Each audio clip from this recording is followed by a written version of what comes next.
ด่วนอาอายจะต้องถูกเปลี่ยนแปลงการแต่งตัวครั้งใหญ่ที่สุดเมื่อบอสนกพงศกรได้ออกมาเคลื่อนไหวอยากให้เป็นไปค่ายคือกันกับเวียงนฤมลทักทายสวัสดี FC แฟนคลับทุกท่านก็แล้วกันมาพบมาพ่อกันคลิปนี้เป็นเรื่องราวเกี่ยวกับหัวหน้าวงเสียงวิหกเกี่ยวกับพอเลี้ยงเดี่ยวนกพงศกรที่มีต่อลูกสาวอาอายช่วงระยะหลังๆเห็นพอเคลื่อนไหวกันเป็นประจำเคลื่อนไหวแบบทีเกี่ยวกับเรื่องการแต่งตนแต่งโตของลูกสาวอาอายบ่อยากให้แต่งโตโป้เปื่อยเกินไปบ่อยากให้นุ่งสั้นนุ่งเคินลูกสาวเริ่มโตเป็นสาวแล้วความปลอดภัยมันต้องเอามาก่อนท่านผู้ชม FC แฟนคลับขอทักทายสบายดี FC น้องอาอายสกุลพรลูกสาวของบอสนกพงศกรก็แล้วกัน FC หลายคนก็เห็นอาอายแต่งตนแต่งโตเป็นแนวใดก็บอกว่าเป็นตาฮักเป็นตาแพงนั่นแหละทุกคนเอ้ยสิ่งที่น้องแต่งโตในแต่ละมือแต่ละเว้นนี่ก็คือกันกับหมอลำทั่วไปเป็นตาฮักเป็นตาแพงอาจจะสั้นอาจจะเคินแน่ก็บ่ถึงขั้นว่าจะเคินเกินไปท่านผู้ชมแต่สำหรับผู้เป็นพ่อสำหรับผู้เลี้ยงดูปูเสือซ้ำนั่นก็ถือว่าตื้นถือว่าเขินแล้วเนาะพอเลยหัวเขาเลยจนกายเครื่องขาขึ้นเมื่อสรุปลงแล้วไปอยู่กกขาพุ่นซึ่งผู้ใดบ่แม่นพ่อผู้ใดบ่แม่นแม่คงจะบ่เข้าใจเฮาในฐานะคนทรงเฮาในฐานะผู้ทรงก็บอกว่าก็เรื่องปกติทั่วไปตัวหั่นน่ะมันก็บ่เห็นว่าสิเป็นอีหยังเฮาก็คิดแบบนี้แม่นบ่ล่ะคิดแบบนี้แต่คันท่ากรณีว่า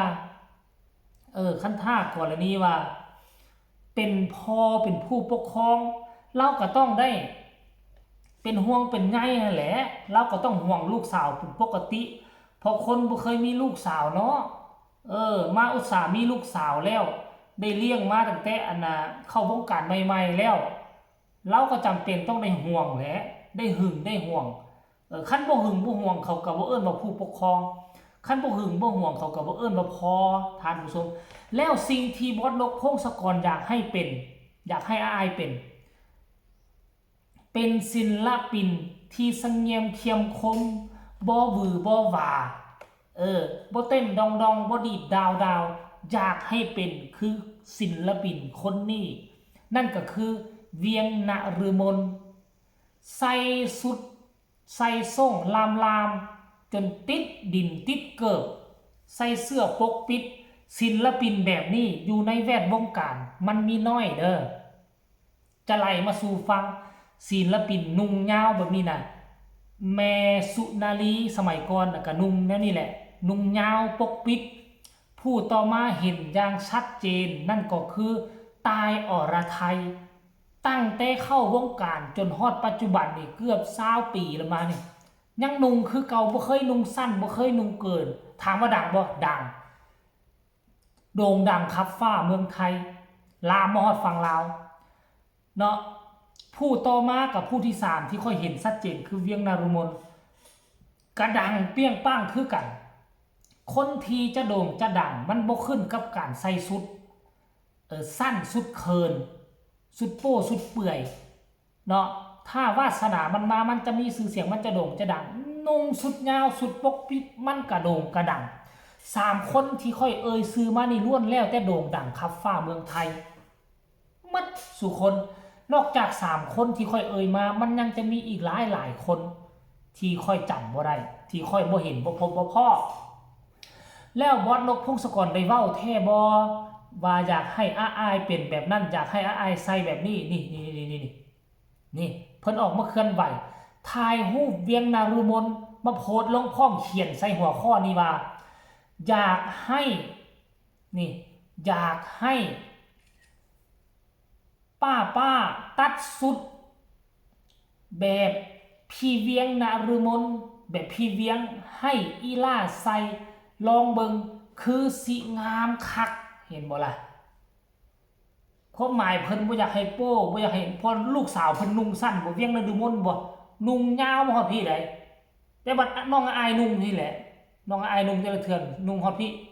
เลยหัวเข่าคนพี่อายนุ่งน่ะแต่เวียงฤดูมนต์ใส่ก็เป็นตาฮักเป็นตาแพงในอีกรูปแบบนึงอายอายุยังน้อยเนาะนุ่งสั้นก็ดีนุ่งยาวก็เป็นตาฮักสำหรับ FC แฟนคลับคือพวกเฮานี่ก็บ่ขินว่าน้องสิแต่งโตแนวใดก็ได้เนาะแต่เฮาก็ขึ้นกับทั้งผู้ปกครองทั้งผู้เป็นพ่อด้วยความเป็นห่วงเป็นใยเพิ่นก็เลยแสดงอาการแนวนั้นมาเบิ่งว่า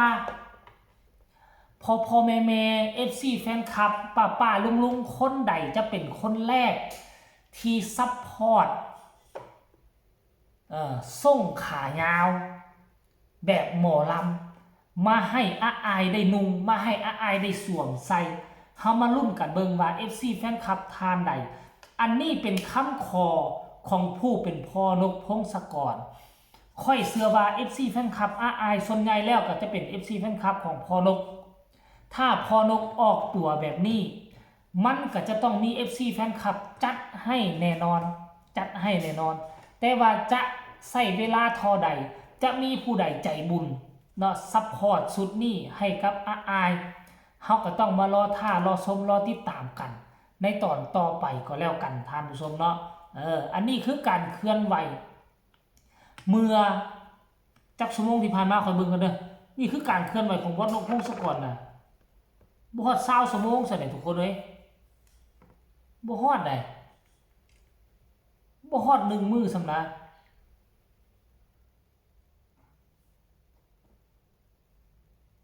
นี่22ชั่วโมงที่ผ่านมานี่เอามาลองเบิ่งแต่ว่าอายเป็นคนลุยๆได้อายเป็นคนลุยเป็นคนโผงผางให้ไปใส่สุดยาวลามแบบเวียงนฤมลนี่จะเหมาะสมหรือบ่เหมาะสม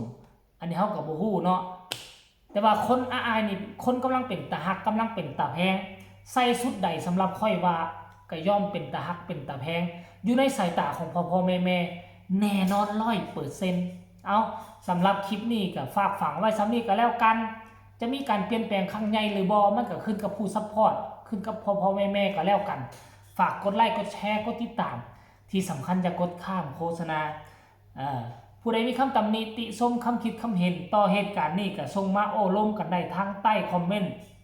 ศิลปินจะโด่งจะดังศิลปินจะอยู่ในร่องในรอยก็ขึ้นกับผู้ปกครองกับพ่อแม่ FC ช่วยกันประคับประคองสร้างสอนให้เพิ่นเดินถูกทางตามขนบธรรมเนียมอยู่ในโอวาทก็แล้วกันสำหรับคลิปนี้ลาทานผู้ชมไปก่อนสวัสดี